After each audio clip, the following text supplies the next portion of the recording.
नमस्कार साथियों, मैं आचार्य रमेश दसमान आपका स्वागत करता हूं मेरे इस वीडियो चैनल जिसका नाम है ज्योतिष दृष्टि। मित्रों, कई प्रकार की विचारधाराओं के साथ मैं आपके साथ चलता हूं, बताता रहता हूं और जितना मुझे ज्ञान है उस ज्ञान के हिसाब से आपका मुझे पत्रों का और आपकी बातों का मुझे सदैव इंतज़ार रहता है। आप फ़ोन करके मुझसे पूछ सकते हैं। जितना मुझे ज्ञान होगा मैं आपको ज़रूर बताऊंगा। आइए, आज विशेषतः कई देवियों ने मुझे प्रदोष व्रत के बारे में पूछा था कि आचार्य जी, प्रदोष व्रत कब होता है और कब करना चाहिए, शुक्ल पक्ष में या कृष्ण पक्ष में। तो मित्रों, आपको बता दें, प्रदोष व्रत विशेषतः यह इस समय तो 19 मार्च को है। मुख्यतः यह स्त्रियों का व्रत है। प्रदोष का तात्पर्य है रात का शुभारंभ।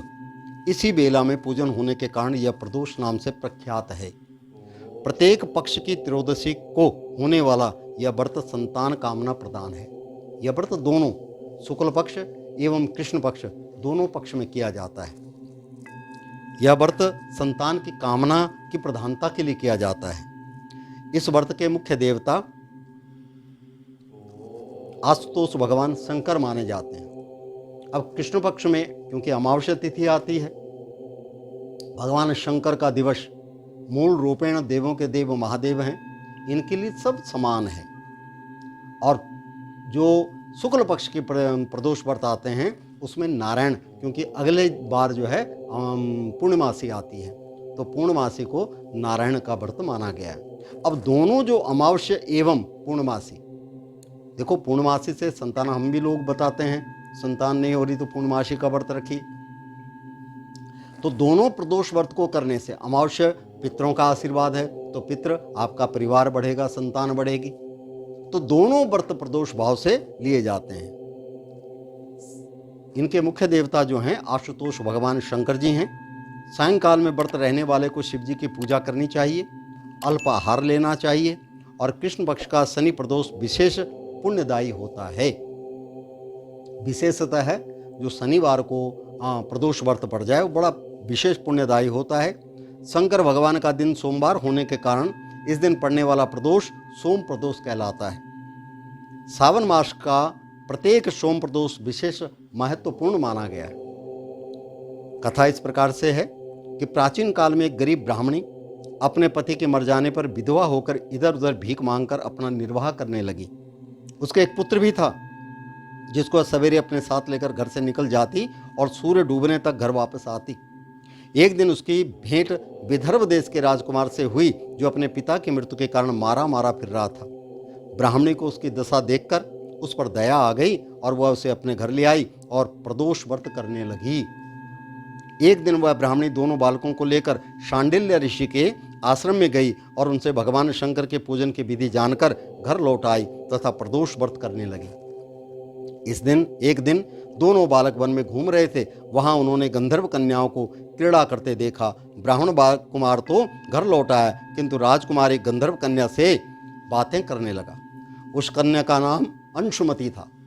उस दिन राजकुमार घर देरी से लौटा। दूसरे दिन राजकुमार फिर उसी जगह पहुंचा जहां अंशुमति अपने माता पिता के साथ बैठी बातें कर रही थी। राजकुमार को देखकर अंशुमति के पिता ने कहा कि तुम विदर्भ नगर के राजकुमार हो और तुम्हारा नाम धर्मपुत्र है, धर्मगुप्त है। भगवान शंकर की आज्ञा से हम अपनी कन्या अंशुमति का विवाह तुम्हारे साथ करेंगे। राजकुमार ने स्वीकृति दे दी। उसका विवाह अंशुमति के साथ हो गया। बाद में राजकुमार ने गंधर्वराज विद्रावक की विशाल सेना लेकर विदर्भ पर चढ़ाई कर दी। घमासान युद्ध हुआ। राजकुमार विजयी हुए और स्वयं पत्नी सहित वहां राज्य करने लगे। उसने ब्राह्मणी को पुत्र सहित अपने राजमहल में आदर के साथ रखा, जिससे उनके भी दुख दूर हो गए।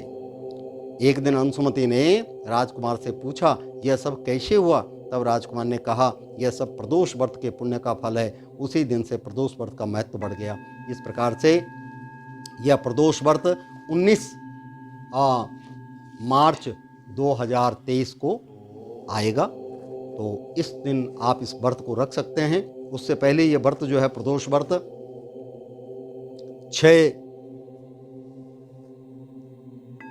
6 मार्च 2022 22 को 2023 को आएगा। तो दोनों, एक शुक्ल पक्ष का है प्रदोष व्रत जो 6 मार्च 2023 को है, और कृष्ण पक्ष का जो प्रदोष व्रत है वो जो है 19 मार्च 2023 को आएगा। तो इस दिन वो देवियाँ इस व्रत को रख करके अपने मनोकामनाएं मन इच्छा अनुसार वरदान प्राप्त कर सकती हैं भोलेनाथ से। भगवान से प्रार्थना करते हैं आप सभी की जो प्रदोष व्रत रखते हैं उन सब की मनोकामनाएं भगवान आशुतोष महाराज परिपूर्ण करें। इन्हीं विचारधारा के साथ मैं अपनी वाणी को विराम देता हूँ। नई विचारधारा के रूप में आपके समक्ष आएंगे, तब तक के लिए नमस्कार।